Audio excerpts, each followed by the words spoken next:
부활절 후 첫 번째 주일 우리가 이렇게 모이고 있습니다.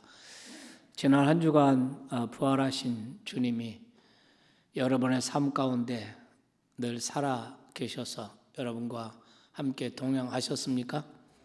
네, 그런 믿음의 사람들로 살아가시길 바랍니다. 지난 한 주간도 우리 보고 싶었죠?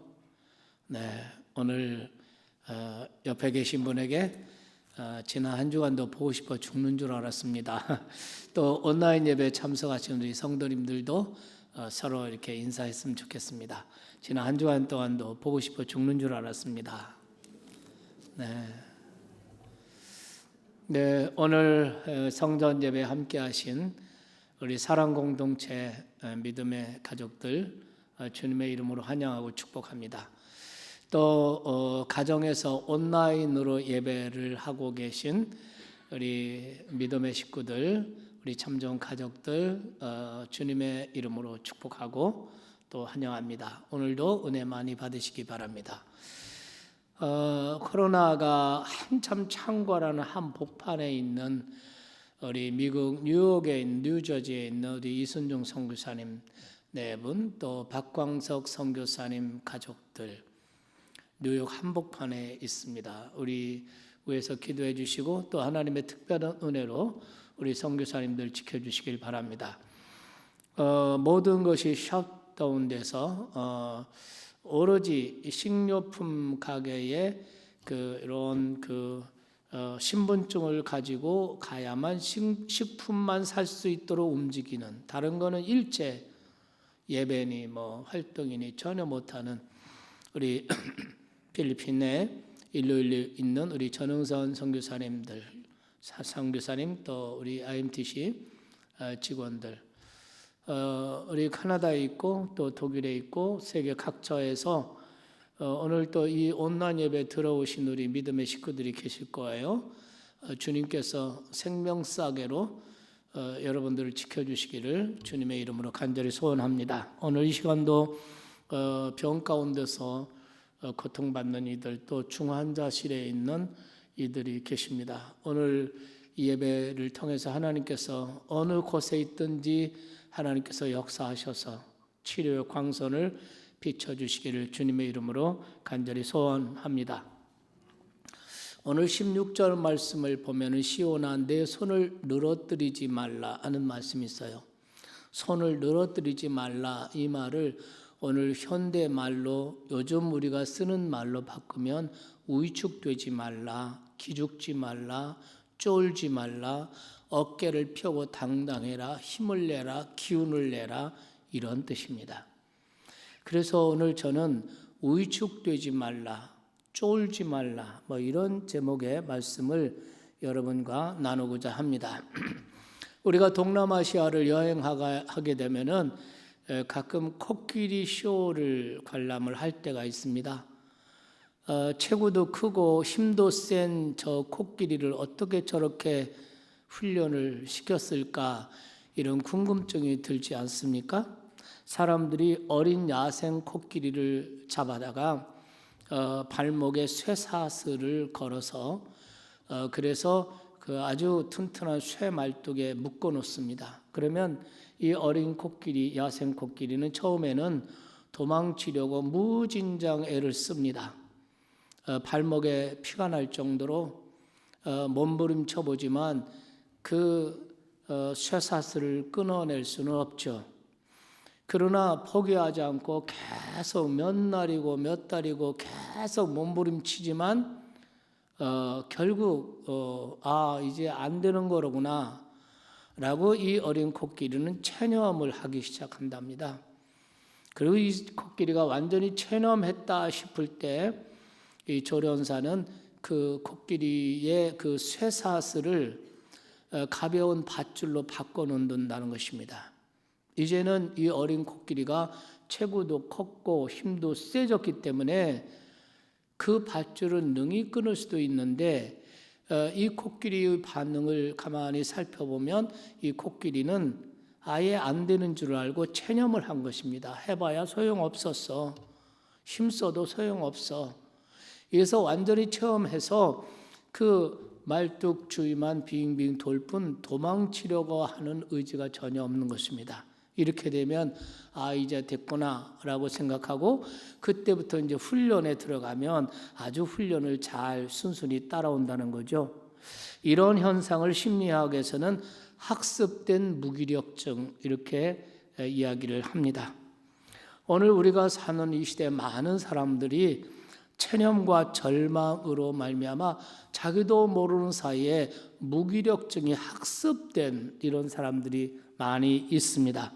자기에게 능력도 있고 자유도 있고 그 성공의 가능성도 있는데 전혀 그것을 생각지도 못해 보는 것이죠.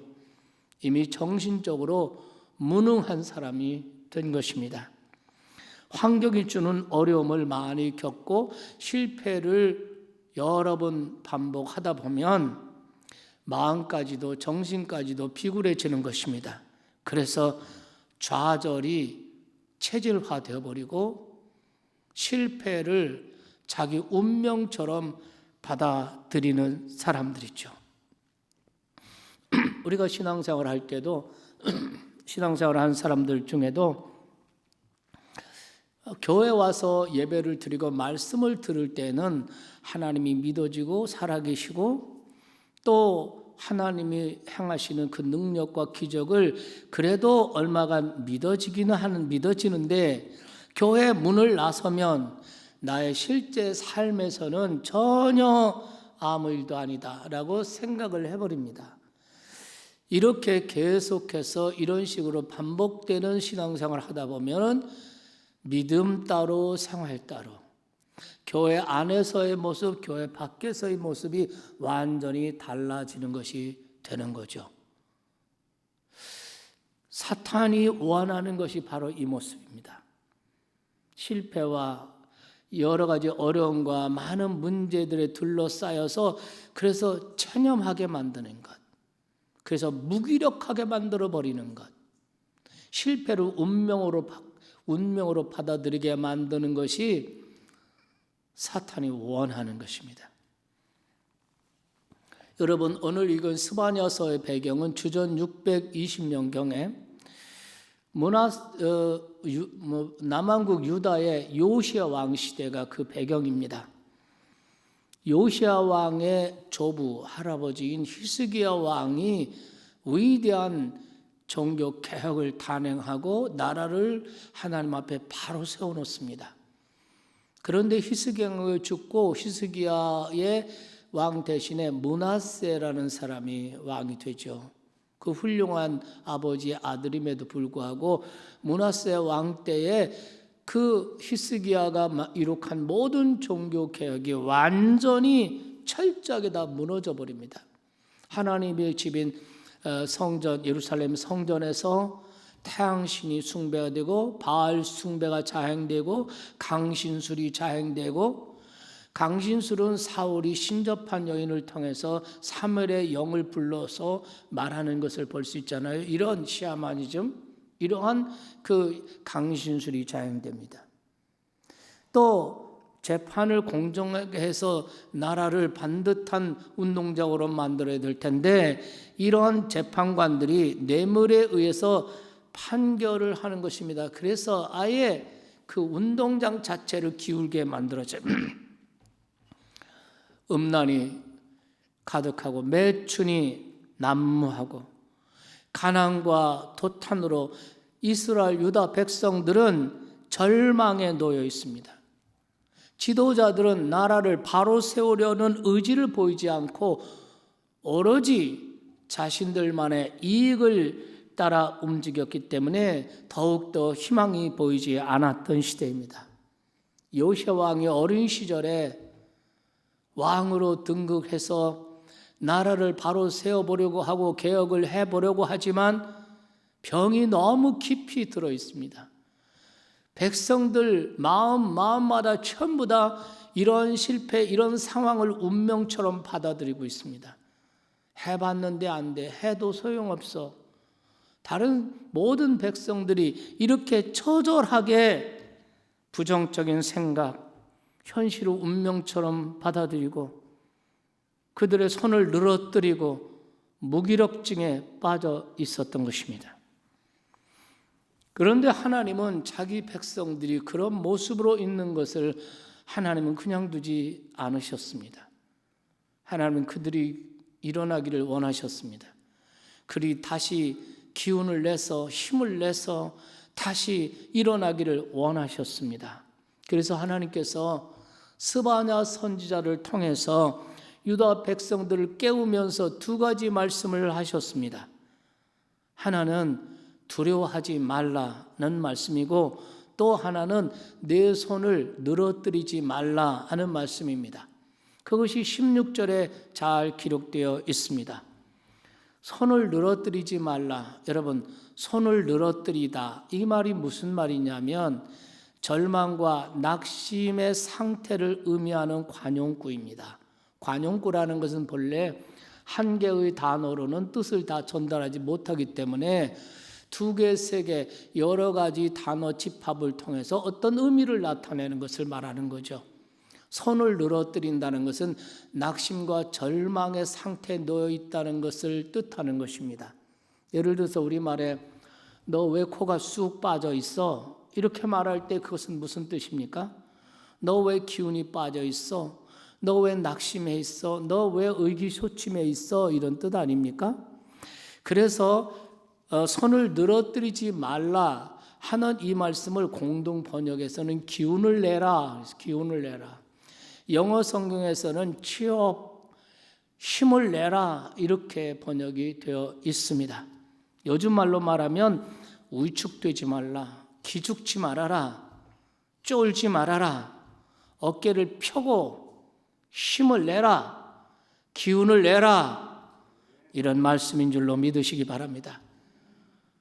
실패를 운명처럼 받아들이고 무기력증에 빠져있는 유다 백성들, 특별히 유다의 남은 백성들에게 하나님께서 이 격려의 말씀을 하신 것입니다.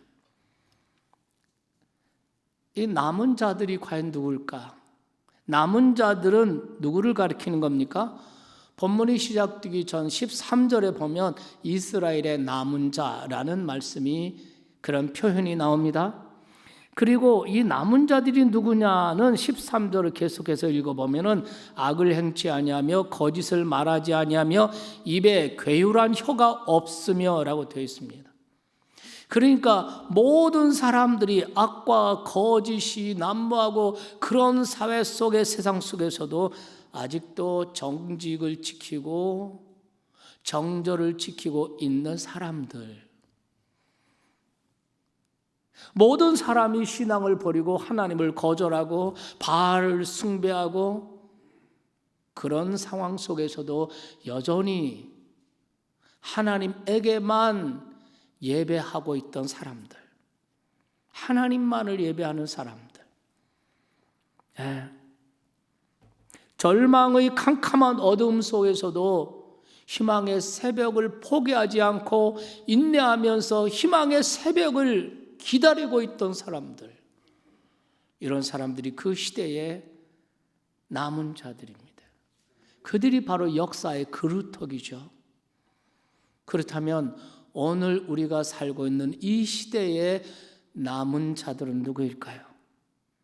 예수를 믿고 예수님을 따르고 하나님을 예배하며 살아가는, 믿음을 지키려고 몸부림치면서 살아가고 있는, 하나님의 희망을 포기하지 않고 하나님을 앙망하며 바라고 있는, 바로 오늘 예수를 믿는 저와 여러분이 이 시대의 남은 자들임을 믿으시기 바랍니다. 여러분이 그렇게 믿으신다면, 우리가 이 시대의 남은 자들이라고 그렇게 믿으시고 그렇게 받아들이신다면, 여러분, 오늘 이 말씀은 누구에게 주시는 말씀입니까?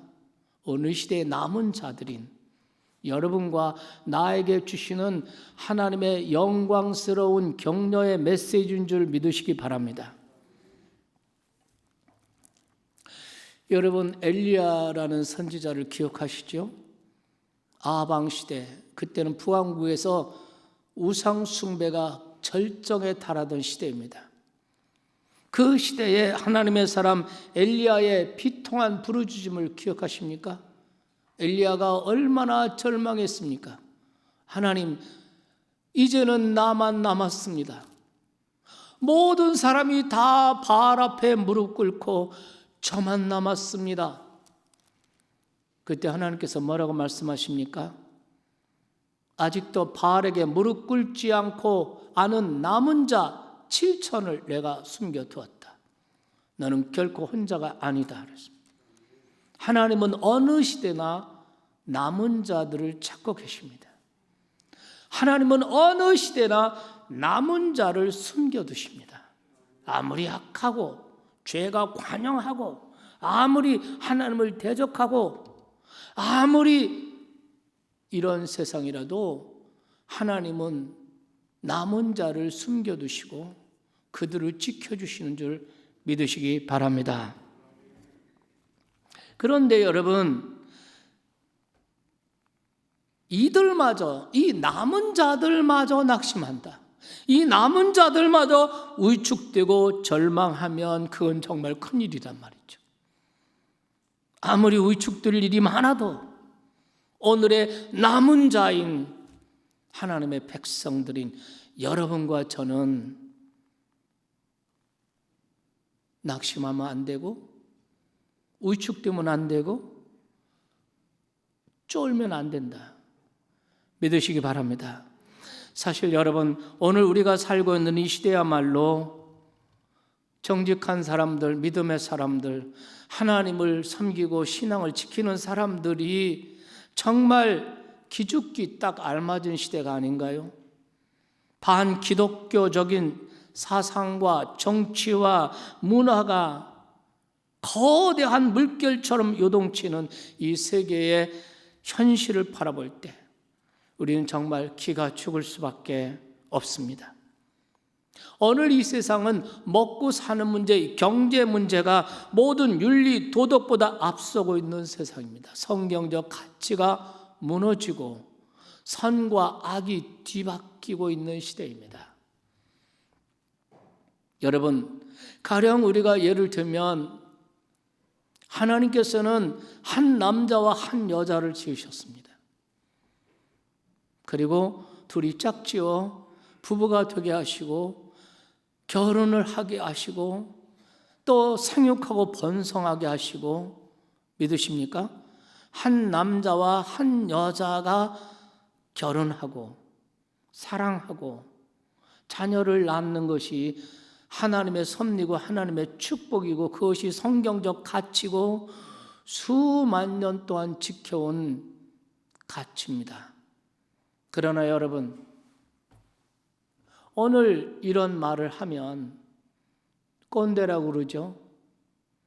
동성애를 옹호하거나 그것을 수용하거나 그것을 받아들이면 정말 스마트하구나, 현대적인 사람이로구나, 이런 생각을 하는 문화로 꽉 덮여 있지 않습니까? 어쩌면 이런 일은 없어야 되겠지만 이 대한민국에서 강단에서 동성애가 비성경적이고 잘못됐다라는 것을 설교하는 것이 아마 언제까지나 계속될 수 없을지도 모릅니다. 이런 설교를 했다가는 설교 모니터하는 사람들이 전부 다 고발해서 벌금을 내든지 재판을 받든지 해야 되는 세상이 올지도 모릅니다.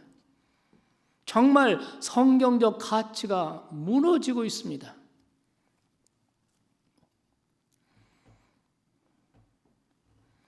코로나 팬데믹은 전 세계적으로 예배와 교회를 파괴하는 환경으로 바뀌고 있습니다. 이 시대의 정치, 사회, 문화가 그리스도인들을 냉대하고 혐오하도록 만들어 가고 있습니다. 이런 일은 박해 시대에는 그리스도인들이 겪었던 일상이겠지만 오늘 우리에게는 정말 어이없고 낯설기만 한 그런 모습이 아닐 수 없습니다.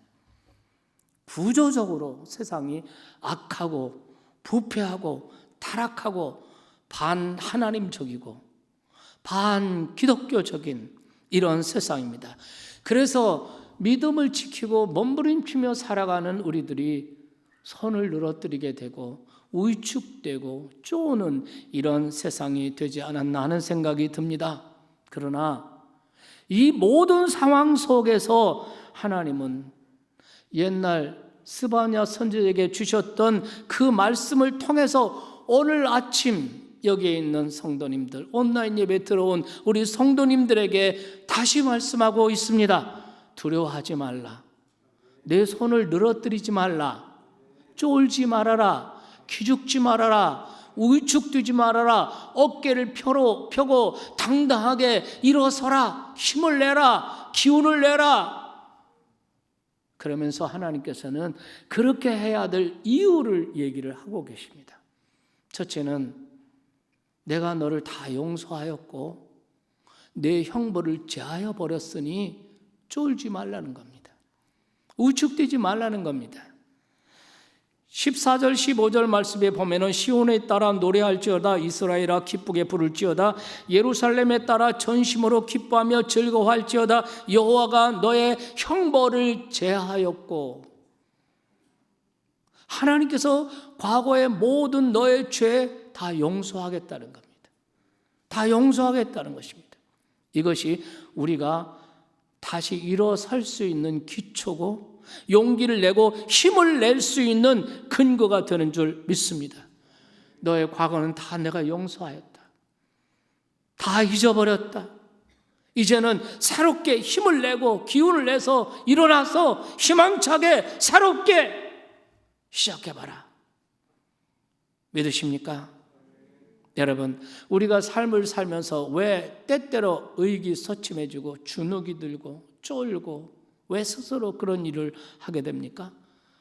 많은 이유가 있겠지만 가장 본질적이고 근원적인 이유는 우리를 지배하는 정죄의식, 우리를 지배하는 죄의식 때문일 것입니다. 내가 원하는 모습대로 살지 못했을 때, 하나님이 원하신 모습으로 살지 못했고 양심대로 떳떳하게 살지 못했다고 하는 죄의식이 우리를 괴롭힙니다. 그래서 어차피 제대로 살지 못한 인생인데 하고서 자포자기하고 용기를 상실하게 하고 새롭게 다시 시작해보겠다고 하는 이런 마음을 아예 싹을 잘라버립니다. 그렇기 때문에 여러분, 죄보다 더 무서운 것은 죄의 영향력, 바로 정죄의식, 이것이 죄라는 그 사실보다 더 무서워요. 죄는 우리에게 속삭입니다. 너는 어쩔 수 없는 사람이야. 너는 그게 한계야. 너 어차피 버린 인생이야. 죄는 우리에게 이렇게 속삭입니다. 그래서 늘 포기하게 만들고 새롭게 힘있게 살려고 하는 생각에 찬물을 끼얹어 버립니다. 그래서 이대로 그대로 지금까지 살아온 이대로 살다가 죽지 뭐, 이대로 살다가 죽는 게 인생이지 하고서 완전히 무기력한 생각에 빠지게 만드는 것입니다. 그런데 오늘 하나님께서는 자기 백성들에게 말씀하십니다. 시온에 따라 노래할지어다 이스라엘아 기쁘게 부를지어다 여호와가 너의 죄를 형벌을 제하였다. 믿습니까?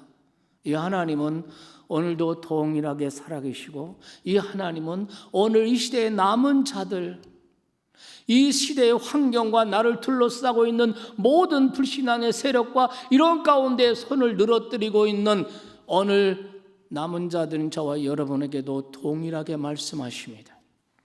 그 하나님은 지금도 용서의 초청장을 가지고 용서하기를 원하시며 용서를 이루기를 원하십니다.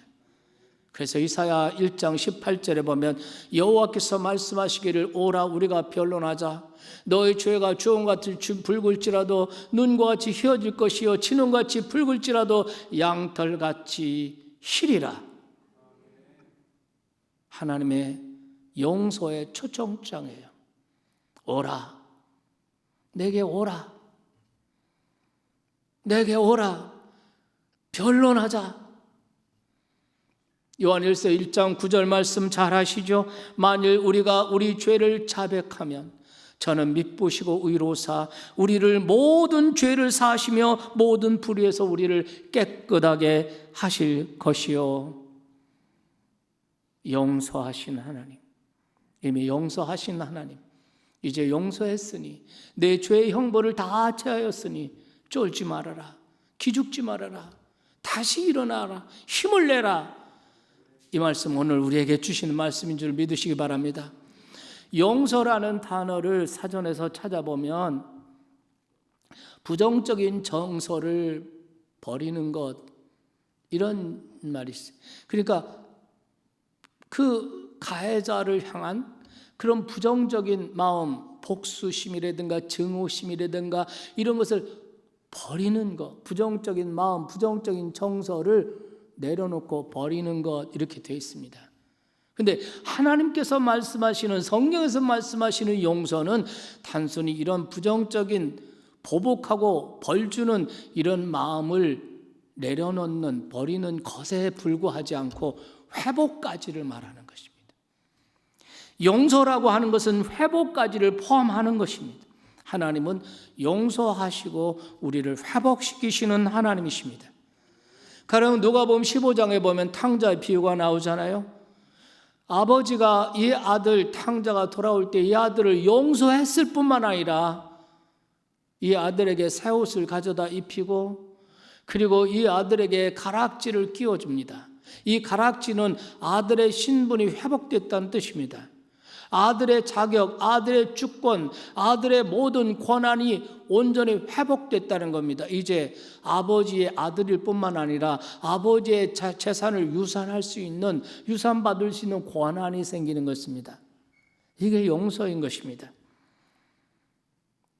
그러므로 여러분, 우리가 다시 일어설 수 있는 은총, 다시 힘있게 살 수 있는 은총이 바로 이 용서에 있다는 것입니다. 내가 너를 용서하였다. 그 죄로 인한 형벌까지 다 제거하였다. 그러니 힘을 내라는 것입니다. 그러므로 하루에 해가 지고 저녁에 손이 늘어뜨려지고 파김치가 되었을 때 후회스럽게 산 하루의 그 무기력하다고 느낄 때, 하루의 삶을 살고 나서 정말 무기력증에 사로잡혀 있을 때, 그때 조용히 마음을 주님 앞에 내려놓고 무릎을 꿇고 하나님께 기도를 드려보세요. 주님, 하루의 나의 삶을 주님께 고백합니다. 마음은 원이로되 육신이 약했습니다. 내가 그리스도인으로서 살고 싶은 모습으로 살지 못했습니다. 이렇게 자신을 고백하면서 기도를 드려보십시오. 그러면 오늘도 우리의 죄를 용서하시고 형벌을 제하시는 하나님의 사랑을 만날 수가 있을 것입니다. 그 가운데서 내 영혼이 회복됨을 느끼실 것입니다. 두 번째로 이렇게 말씀하십니다. 하나님이 함께 계시다는 거예요. 내가 너와 함께 있다. 쫄지 말아라. 어떤 환난, 어떤 위협, 어떤 상황에서도 내가 너와 함께 있다. 우축되지 말아라. 17절입니다. 너희 하나님 여호와가 너희 가운데 계시니 그는 구원을 베푸실 전능자시라. 무슨 말이냐면 하나님이 함께 하시니 기죽지 말고 우축되지 말고 힘을 내라는 거예요. 왜습니까? 기운을 내라는. 그런데 그 하나님, 나와 함께 계시는 그 하나님이 어떤 분이라고 말하십니까? 그는 구원을 베푸실 전능자시라. 이 구원, 여기서의 구원은 메시아를 통해 가져다 주실 영적 구원을 말하는 것입니다. 그러나 그것이 전부가 아닙니다. 하나님은 본래 우리의 영혼만을 구원하시는 하나님이 아니세요. 우리의 삶, 우리의 육신의 질병, 삶 속에서 만나는 수많은 문제, 위협들, 위기들, 그 모든 환경과 상황에서 우리를 건지시고 구원해 내시는 하나님이심을 믿으시기 바랍니다. 그는 구원을 베푸실 전능자시라. 여러분, 우리가 다니엘서에 보면 다니엘의 세 친구가 믿음을 지키려고 믿음의 정절을 지키려다가 그만 그 풀못불 속에 던짐받는 일을 당하지 않습니까? 그 불이 얼마나 뜨거운지 던지던 사람이 화상을 입고 죽을 정도의 그 뜨거운 풀못불 속에 다니엘의 세 친구 사드락과 메삭과 아벳네고가 들어가지 않습니까? 그런데 여러분 그곳에 하나님이 함께 계셨습니다.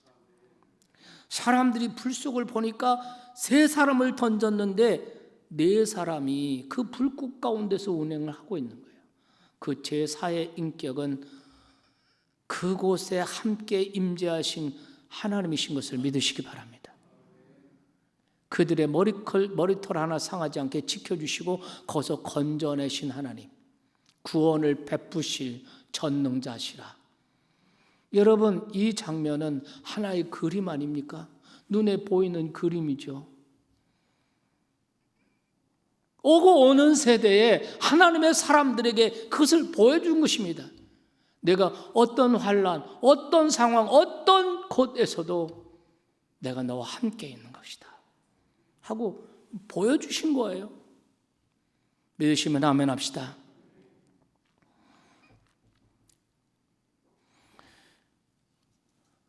그렇다면 여러분, 그 하나님 여호와가 우리와 함께 계시다면 우리가 의기소침해야 될 필요가 무엇입니까? 우리가 왜 쫄아야 됩니까? 우리가 왜 위축되어 살아야 합니까? 소위 실천적 무신론자들이라는 말이 있어요. 교회 안에는 실천적 무신론자들이 많아. 하나님이 있다는 것을 관념적으로는 믿는데 하나님이 없는 것처럼 삶을 살아가는 사람들이죠. 네. 우리의 삶이 무기력한 이유는 다른 것이 아니에요. 교회에서만 하나님을 만나고 교회 문을 나가면 삶 가운데서 역사하신 하나님을 만나지 못하는 거예요. 네. 그래서 오늘 아침에 하나님은 이렇게 말씀하시는 것입니다. 여호와가 너희 중에 너희 가운데 계시다. 아멘. 근데 우리는 사실 일상을 살아가면서 이 엄청난 사실을 망각하고 살아갈 때가 얼마나 많습니까? 그래서 나도 모르게 실천적 무신론자가 되는 거예요. 하나님이 함께 계신데 잊어버려 까먹고 사는 거예요. 유명한 종교개혁자 마틴 루터가 종교개혁을 하다가 힘에 겨워지기 시작했어요. 로마 카톨릭의 거대한 구조, 그 세력과 대항해서 성경책 하나 달랑 가지고 싸우는 게 쉽지 않았습니다. 낙심이 됩니다. 기가 죽습니다. 내가 왜 이 어려운 일을 시작했는가? 다 그만두고 싶고 도망가고 싶은 유혹이 듭니다. 실제로 그는 한때 너무나도 낙심이 되어 서자에 처박혀서 몇 날 며칠 꼼짝도 않은 적이 있다고 합니다. 그런데 어느 날 밖에서 통곡하며 우는 소리가 들려요. 깜짝 놀라서 루터가 서재 문을 열고 나가봤더니 자기 부인이 상복을 입고 막 우는 거예요. 아, 누가 죽었구나 라고 생각하고 여보 누가 죽었어? 하고 하니까 이 부인이 하나님이 돌아가셨습니다. 루터가 화가 나서 아니야 여보 하나님이 돌아가시다니 하나님은 살아계신 분이고 영생하신 분이고 언제나 살아계신 분이라고 이렇게 말했더니 이 아내가 아주 이렇게 반문했다고 합니다. 여보 하나님이 돌아가시지 않았으면 어찌 그리 당신이 그렇게 의기소침하고 주눅이 들어 있습니까? 아무래도 당신을 보니 하나님이 돌아가신 게 틀림없어요 하고 또 막 우는 거예요. 네, 그때 루터가 정신이 번쩍 나서 그렇지 하나님 살아계시지. 하나님이 나와 함께 하시지. 그리고 용기를 내서 종교개혁을 완성했다는 것 아니겠습니까? 여러분에게 묻겠습니다. 오늘 여러분이 믿고 있는 하나님이 돌아가신 하나님처럼 사람들 앞에 나타나고 있지는 않습니까? 내 가족과 내 주변의 동료와 이웃들이 내가 살고 있는 모습을 바라볼 때, 아, 저 사람 보니까 하나님이 돌아가신 게 틀림없어, 이렇게 생각하지는 않겠느냐는 것입니다. 아니면 여러분의 삶이 살아계신 하나님을 나타내고 있습니까? 아, 저 사람의 살아가는 모습을 보니 하나님은 정말 살아계신 거 맞구나. 나를 통제하시고 역사를 통제하시고 다스리신 그 전능자, 구원을 베푸실 그 전능자가 나와 함께 동행하시는 그 영광스러운 하나님의 모습을 우리는 나타내고 드러내는 이런 삶을 사셔야 할 줄로 믿습니다. 그래서 여러분, 우리가 때로 고독의 시면, 말할 수 없는 고독의 시면으로 빨려 들어갈 때가 있잖아요. 내 영혼이 오직 나 혼자만 있는 것 같고 내 영혼이 고아처럼 버려졌다고 느껴질 때가 있지 않습니까? 그래서 모든 것을 다 팽개쳐 버리고 싶고 도망가고 싶고 다 내버리고 싶고 이렇게 느껴질 때가 있지 않습니까? 그때 여러분은 주님의 이 약속을 기억하시기 바랍니다. 내가 너희를 고아처럼 혼자 두지 않을 것이다. 내가 내 아버지께 구하겠으니 그가 다른 보혜사를 너에게 보내실 것이고 그는 영원토록 너희와 함께 계실 것이다. 그는 진리의 영이다. 그는 너와 함께 계실 것이고 또한 내 속에 계실 것이다. 볼지어다 내가 세상 끝날까지 너희와 항상 함께 있으리라. 정말 팽개치고 싶고 다 도망가고 싶고 다 주저앉고 싶을 때, 내 영혼이 고아처럼 느껴질 때 이 주님의 말씀을 기억하세요. 그리고 한 번만 더 힘을 내서 이렇게 외쳐보세요. 하나님이 나와 함께 계시다. 하나님이 나와 함께 계시다. 주님이 나와 함께 계시다. 왜 기죽고 있습니까? 왜 두려워하십니까? 왜 위축되어 있습니까? 구원을 베푸실 전능자, 당신의 하나님이 당신과 함께 있다면 당신의 좌절과 낙담의 이유는 무엇입니까? 구원을 베푸실 전능자, 그분이 당신을 둘러싸고 있는 모든 위협 속에서 건져주실 당신의 그 구원의 하나님이 함께하고 있다면, 그걸 믿는다면 왜 손을 늘어뜨리고 있습니까? 코로나의 사태가 있으니까 손을 늘어뜨려도 되는 겁니까? 기도에 손을 늘어뜨려도 되는 건가요? 봉사에 손을 늘어뜨려도 되는 겁니까? 복음 선교에 손을 늘어뜨려도 되는 것일까요? 구원을 베푸실 전능자가 여러분의 하나님이 여러분과 함께 계신다면 쫄지 말자, 우측되지 말자, 기죽지 말자는 것입니다. 세 번째 이렇게 말씀하십니다. 하나님이 사랑하시니 내가 너를 기뻐하고 너를 볼 때 내가 기쁨을 이기지 못하여 하고 너를 잠잠히 사랑하고 너를 즐거이 부르며 내가 기뻐한다. 하나님이 사랑하시니, 하나님의 사랑을 받고 있으니 쫄지 말라는 거예요. 17절 다시 보겠습니다. 너희 하나님 여호와가 너희 가운데 계시니 그는 구원을 베푸실 전능자시라. 그가 너로 인하여 기쁨을 이기지 못하여 하시며 너를 잠잠히 사랑하시며 너로 인하여 즐거이 부르며 기뻐하시리라.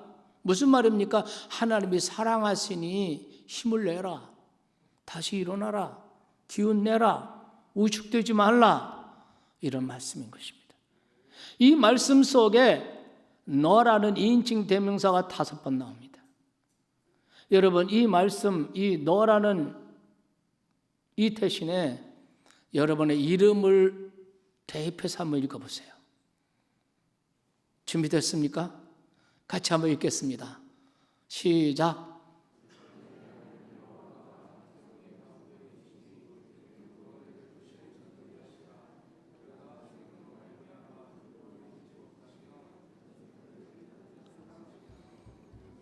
여러분, 이 말씀이 여러분에게 감동이 되지 않습니까?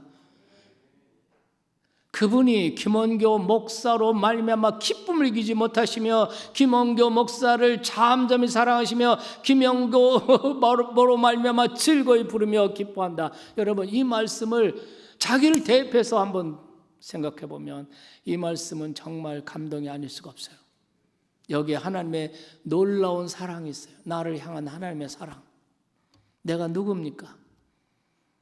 하나님이 나를 바라보시며 기쁨을 이기지 못하신대요.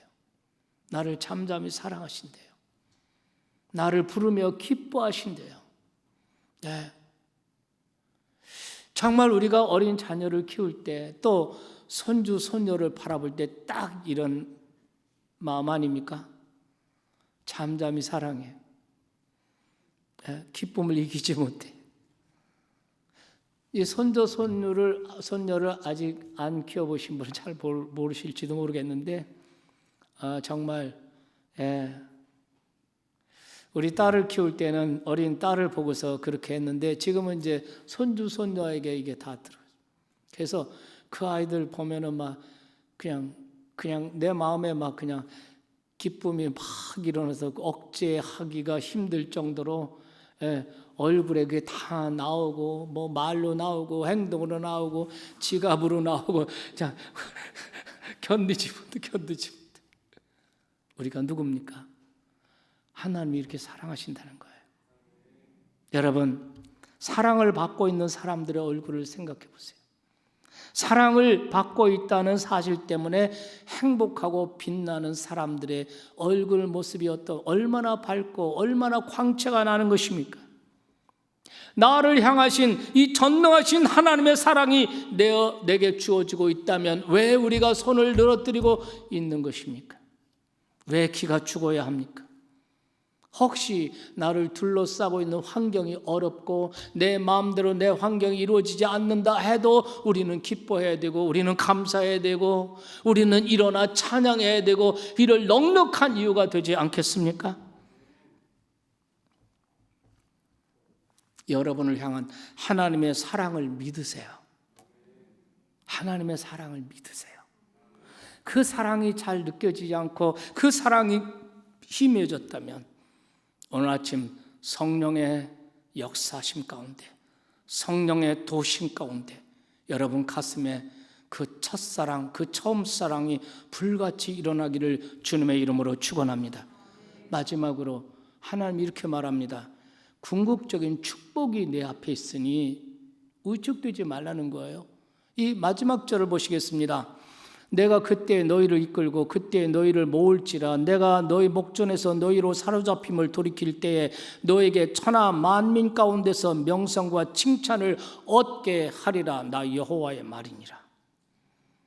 무슨 말이냐면 하나님이 궁극적으로 유다 백성들을 그 남은 자들 다시 회복시켜 주시고 온 세계 열방 가운데 칭찬과 명성을 얻게 될 것이라는 축복의 말씀이에요.